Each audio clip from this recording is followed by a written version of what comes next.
Belfry Interactive. I wonder if I'll be playing any more games from them in the future. I'll be sure to play Iceberg Interactive's games though, because they also are the publisher for Endless Space and all the other Endless games. Alright, so this is Horizon, and from the get-go, this is the last episode for this series, I think. At this point, I've played Horizon quite a bit, and I've reached a point where I don't feel that I really want to keep playing this game. And while I'm rambling on, we'll let the ship just round into us, so we're gonna get smashed by the ship. Yoink. Okay, that happened. So, I don't think I'm going to be playing this game anymore, and a good reason for basically saying that is because I'm not really interested in basically how this game plays. And a lot of this stuff has to do with the fact that, you know, there's two basic reasons. One, predictability and like sort of representation of information, and also the fact that you know, I just sort of like don't like a couple of the things that, you know, basically make up the game mechanics, I guess we'll say. Those are sort of in there too. So first things first, something I know about this game is that it doesn't really represent the information very well in what everything does. For example, just jumping to like the screen here, you can look at all the different races and you can like see that they like have different aptitudes and they have like different technologies to start with, but they don't really give you sort of like, you know, the information you sort of need to make, you know, make decisions from that, from the information they give you. And that's just like, you know, something that really hurts this game, I think. In many cases, they just don't give you the information very well on what you need to do to make decisions with. Now, I'll note that, for example, I found out basically from going to the customization screen. If I go here, like basically to customize a new race for the Barbecs here, and you can see I actually tried this a little bit, but we'll call this guys the rares. Basically, this is like the customization screen, and you can actually do this for races. This is information that they should have had, but if you go here, you'll actually see that they actually have the information for what unification does, or what representation does, or what totalitarian governments are like.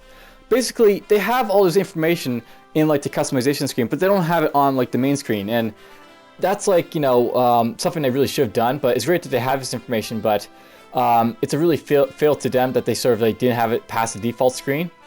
So you can actually go in here and actually see like what it takes like to build up these different races, and you can actually see how to put together. One moment. So this is like basically the aptitudes for like the Barbecs, and you can see they're poor at ship attack and ship defense, and then they're good at farming over here, and then they have like eco-adaptive, so let's basically go build on a plant and have like, you know, pollution resistance basically. And if I want to, I can like, you know, change this other stuff. I could have like, you know, immaterial, or I could have quasi-immortal if I want to.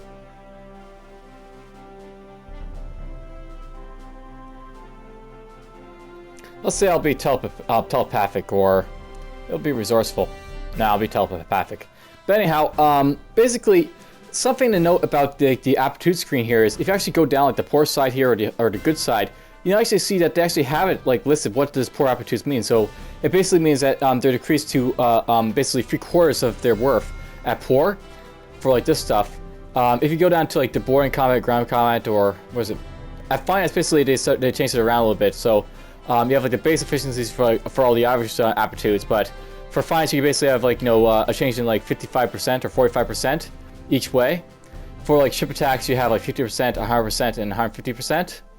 So 50%, 100%, 150%. So basically that's what the aptitudes mean when you're basically looking at these guys. And this is information they really should have had, you know, given to the player from the get-go, and they didn't. And that's one of the things I don't like. It's great that I found this out, but it's just another thing that they really should have done. They should have had like the information presented better.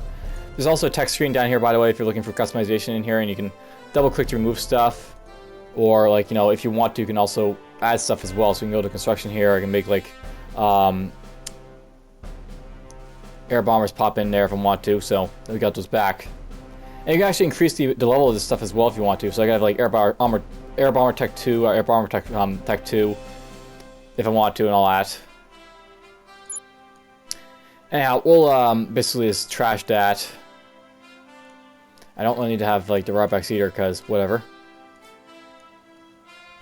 And Now, basically, I'll just jump in here and let's like just sort of showcase a little bit about other stuff. I'll basically increase, I guess, this up to very high. We'll keep the 9 plants. We'll say that the habit plants are still rare, but whatever. Let's say it's a classic mode, I guess, where everyone has equal footing and all that, and let's jump from there. And then we'll jump into the actual game, and I can just sort of ramble on about why I don't like the game in there. But yeah, basically, here's what the galaxy looks like if you have like fully populated with stars and such. So you have lots of stars, you have very limited stars. It really changes the gameplay, of course, to have more or less stars depending on what you're doing. Logistics becomes more important with more stars, or not more stars, but more distances you have to travel. But in this case, because there's so many stars, it's likely I'll be able to put a planet here, there, and everywhere. All right, so basically we're just going to jump in here, and it's worth knowing that something I really don't like, I guess, about like the sort of like information presented here, for example, the representation of information. That's the key thing that I basically want to say to you.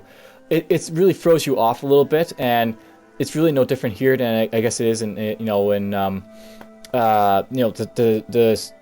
building screen for customization of your race. Basically, I don't know what it means to have like this much population, or this much like farmers or industry workers. They don't like have any information popping up here to tell me what does this all mean and all that, and it really hurts my ability to sort of like make decisions, or where it's possible, like what's the decisions I have to make based off this information, and it just doesn't tell you anything. I mean, they do give you a lot of information about this stuff, but I wonder if like a lot of this stuff is really necessary. So what does like pollution mean? What does like population growth mean? Like what does it mean like that normal growth? Does that mean I'll have like 100% base efficiency? If like it was low, it'd be like 75. If it was like high, it'd be like 125. They don't give you any of this information. Again, this is something that they really should be doing. They're giving you as much information as possible wherever you look or want to look, and they just don't. And it really sort of throws me off. I don't really like that sort of style of play in a 4X game. Basically, a 4X game, one thing to say about it is that you are able to basically make long-term strategy from it. And that's because you can sort of predict what's going to happen, and you can sort of like, at the same time understand what it is you need to do to get to your goals. And I can't tell, like, say, in many cases, what does upgrading this do, what does upgrading this do. It doesn't really give you some sort of information to let you know. And, basically that's something to know about about this game. They sort of like don't give you enough information to sort of let you make decisions, and that sort of throws me off a little bit. And I'll note before I just leave the screen that you've got like 18, 27, 45. So being like a sort of industrious template here, this is actually reducing this down to 27% or 27 BC. So that's actually a result of being industrial, I guess. It reduces the cost of doing this stuff, or maybe it's the cost of like building it up. I'm not sure how it works. They don't give you the information like kind of like say in Civilization where you need to have like 60 shields to build something. In this case, they just say this is what's going to cost, and this is how many turns it's going to make. That's all they give you. And in some cases that might be fine, but it's just one of those things that they really should improve on, I think.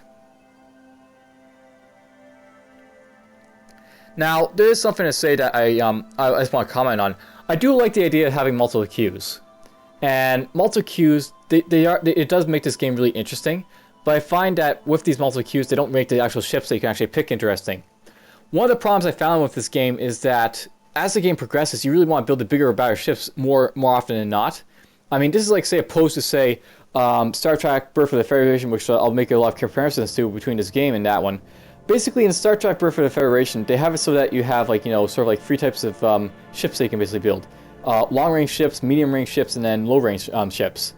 The long-range ships are basically like the Scout, and like the Scout can basically go far off into the galaxy from like your home planets to basically find out information and such.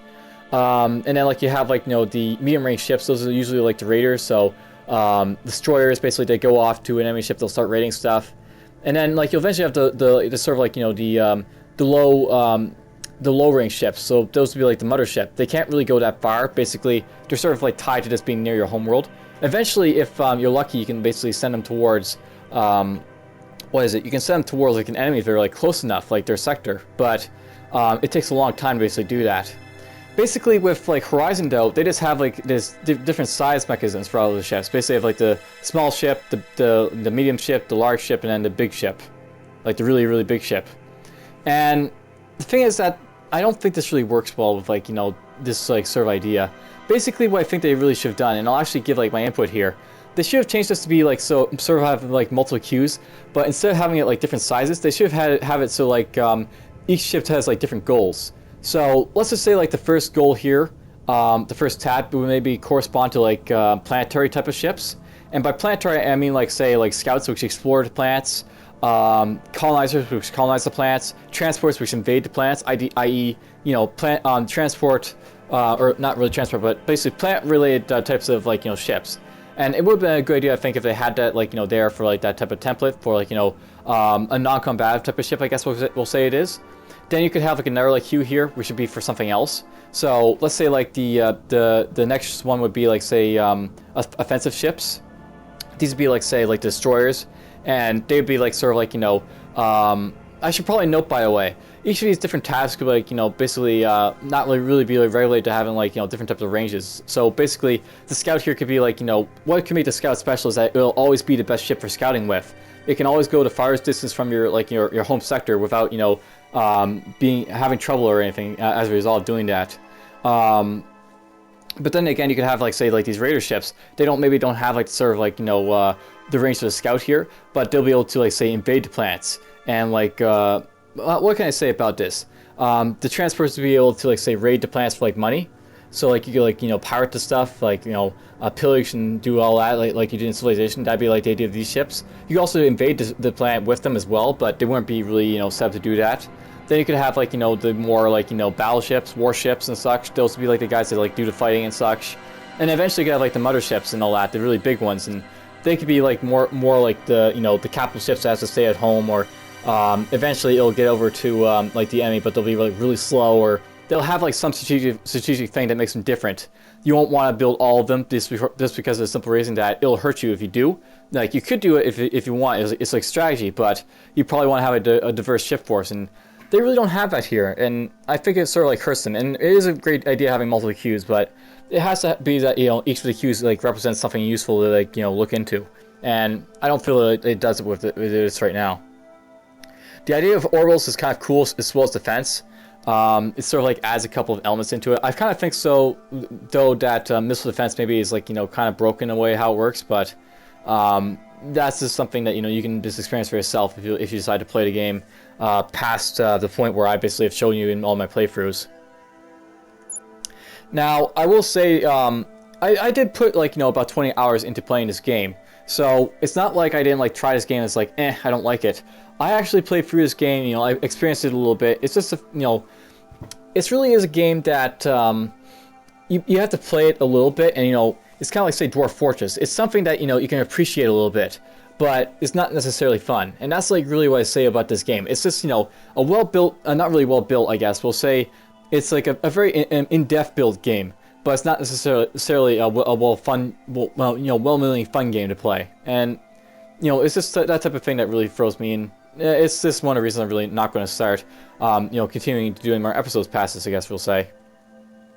Something else I guess I'll jump into before like I sort of end this episode, because I don't plan to ramble on too much for this episode, but here like the research screen, I think I've already said this, I really like this idea of having like, the ability to say like target like a certain technology inside of your, the screen here. You can like, make it so that you actually research that field.